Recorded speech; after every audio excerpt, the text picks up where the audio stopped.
It's Zoolander and the Crib Flipper. Take one. Action. There we go. All right. Okay, let me get I gotta get a cool instrumental or something. Cause see, what was happening is that you couldn't really hear everything that we could hear. Like you could hear like the bleed from the headphones, but you ain't get it the same way that we did it. So let's see, IG Live instrumentals. Let's see what we got here. All right. Something that's appropriate for crib flipping. All right. Here we go right here. This might not be appropriate for crib flipping, but we're just gonna use it. I'm for the culture, man. All right, cool. All right, here we go. All right, let me talk to him real quick. Yeah. You a little too loud, my brother. You gotta calm down a little bit. You gotta calm down. Yo, what's up? It's your homie, Devin Zoolander, coming all the way live from my domicile. And tonight is a very special occasion because I have the honor of speaking with someone that I first met during another interview. Shout out to DSB Studios. He's holding it down and doing great things. So shout out to that brother that is a videographer for the culture, and he's also into real estate as well. But that was his interview. And this is a new interview with a different person. This person that I'm going to introduce you right now is a brother that I just became acquainted with, but I can tell just by following his page and just looking at the reactions that he gets from his work as a coach. If you're looking to invest in real estate, if you're looking to invest in an Airbnb property and become an Airbnb host, then he got you right here. If you're trying to get your credit together, if you're trying to worry about how much do I need to put down for a down payment on an investment property, then my man right here, he got you. So without further ado, we're not going to belabor this intro, but please put your hands together for the one and only CRIB FLIPPA. Yes, sir. It's the one and only. All right, my brother, how are you today, man? I'm doing pretty good. I can't complain today. It's not snowing. It's not too cold. And it's not too hot. So I'm here. I'm living it. Okay. Well, you're absolutely right about that. This is Pittsburgh, and you got to really just cherish when you don't have to deal with all the elements like that, because it can get crazy here. Yeah, it gets crazy. It could be freezing one day, then it could be on fire the next day. Definitely. Now, I have to say, you know what? I didn't prepare you for this, but this is what we do on the Devin Zoolander show. And I must say, my brother, that the last time you were here with DSB, y'all were going back and forth about where you might want to go after Pittsburgh. He was very much a proponent for he was between Atlanta and Houston. So I want to revisit that conversation a little bit. Okay. When you do eventually relocate from Pittsburgh, where's that next city going to be? I'm planning on Houston, and the reason is because the population keeps growing. So every day there's thousands of families moving into Houston, and there's not enough houses for the families. So there's a shortage for houses in the Houston market, and I feel like if I move down there, I'll be able to solve that problem with developing raw land. Okay. I like what you're doing right there. And I think that that's an excellent opportunity, just to be able to go down there with a lot of opportunity. I hear that Houston is a city that has a lot of new infrastructure, not like Pittsburgh, where we still got probably the same bridges from the 1700s or whatever. Yeah, it's pretty old up here. Yeah, it is really old. And that's interesting, though, that you're going to relocate. Have you been there before?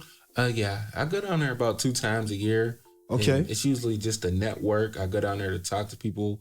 I always like to see what's going on in the market, just so whenever I'm ready to move down there, I'll have connections ready.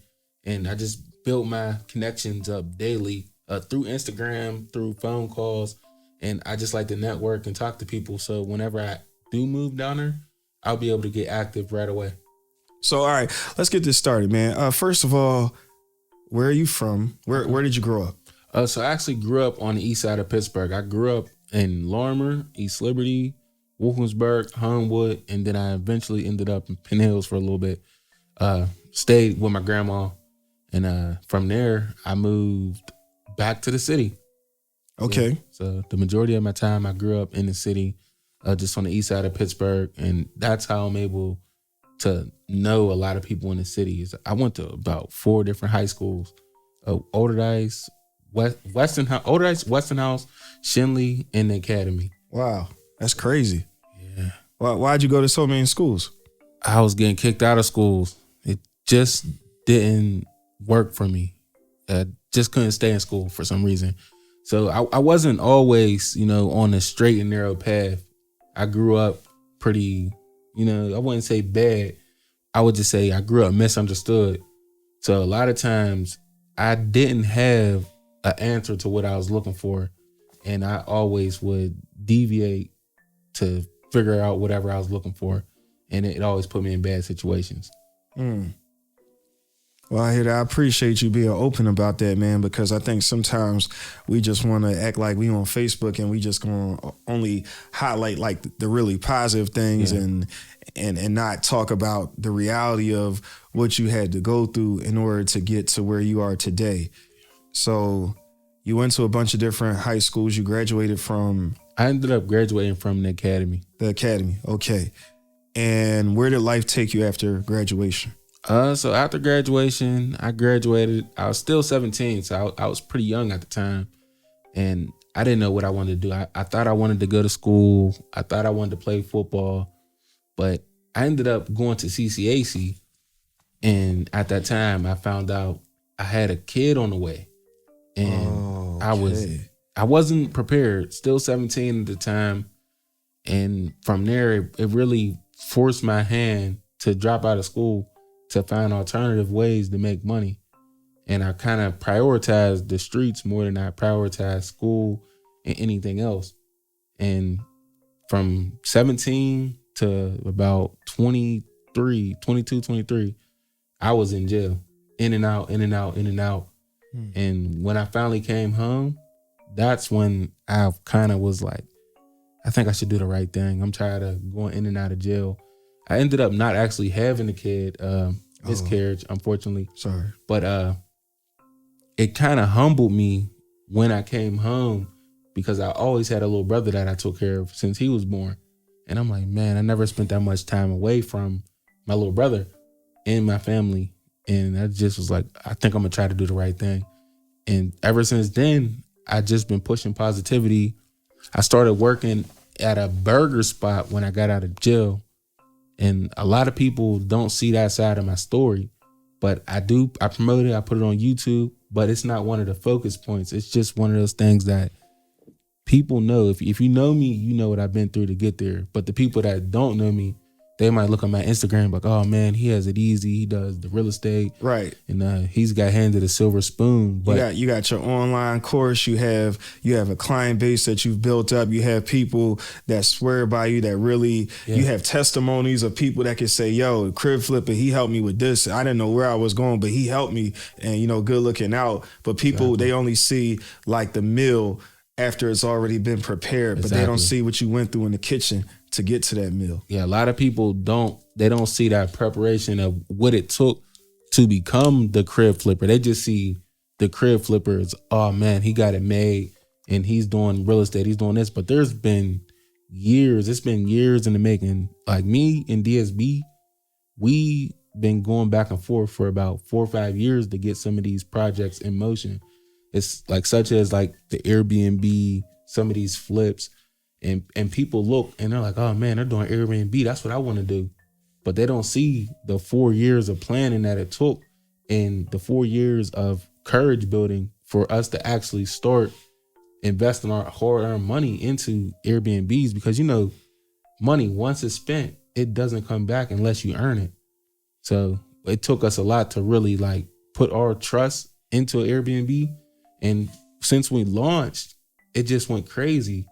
And we've been in it for about 4 months, and each month is bringing in about $10,000. That's not all profit, but still, hey, I would like to. Those are good problems to have, and you know, we going to just shout out DSB the whole time, because like I told my man on the side before we turn on the cameras, like, yo, DSB, you know, we might have to be a little bit creative with how we do your video. I might share like certain parts, but we probably won't get the whole one, and you can always come back and do another one, you know. But we're going to make sure that we always shout you out, and we appreciate you, and thank you so much for taking this business journey with your homie, with your partner over here, your business partner over here, Steve, right? Yeah, Steve. I keep calling you a CRIB FLIPPA, Steve. You know, it's what cool. I'm saying? You can call me either. You know, yeah. It doesn't. I'm not offended by my first name. Now I have to ask you, because you were, and I'm not asking you to talk about what you did in the streets, but because you have history with the streets, has anyone ever saw CRIB FLIPPA and saw, wait a minute, that say CRIB FLIPPA? Yeah, I hear. There's a whole bunch of different stories. There's CRIB FLIPPA. There's the names go on for days, but then those are the people that actually know the struggle. Sorry, I made a joke, so I had to give myself something. But go ahead, bro. Yeah. So those are the people that know me from growing up in Homewood, that know me from growing up having to fight and scrap every day. Those people are like, man, I can't believe it, and they're like, did he really change his life, or is he putting on a front? But only way that I could prove to these people is just keep staying consistent and don't convert back to my old lifestyle. So I do get a lot of static from the street still, and a lot of people won't accept you for the new person that you became. They just are so used to the person that you were, not the person that you had became. Mm-hmm. So it's an everyday struggle. I hear you. You don't want to relapse, because it reminds me of in Godfather 3. There's this one part where Al Pacino's character, Michael Corleone, let me get it right. There's this one part in Godfather 3 when Al Pacino's character, Michael Corleone, he says, just when I thought I was out, they pull me right back in. That's exactly it. That's how it is. And do you know how much willpower it takes to not go back to other paths of life?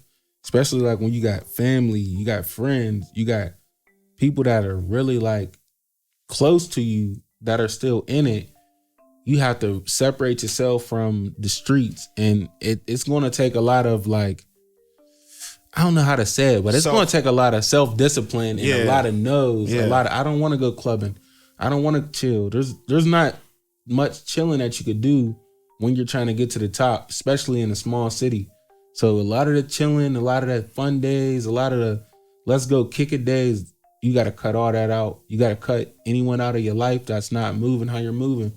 Yeah, because I pay attention to your page and DSB's page, and all y'all do is work. Like, I see it like consistently. There's going to be a post about a project that you're working on with DSB. There is a mic tap video like every day. Like he's killing it. Oh my goodness, he is killing it. And to me, 1 minute I'll see an artist that I'm not familiar with. Then out of nowhere I'll see Hardo, and I'll see somebody else. Then maybe I might see a Fed the God or something like that. Mm-hmm. And I just love how, when it comes to him, he's making sure that, I'm going to work with the bigger names in the city, but I'm also going to give other people that's up and coming an opportunity to establish themselves and make a name for themselves. Yeah, for sure. And that's the one of the best marketing strategies with the mic tap media.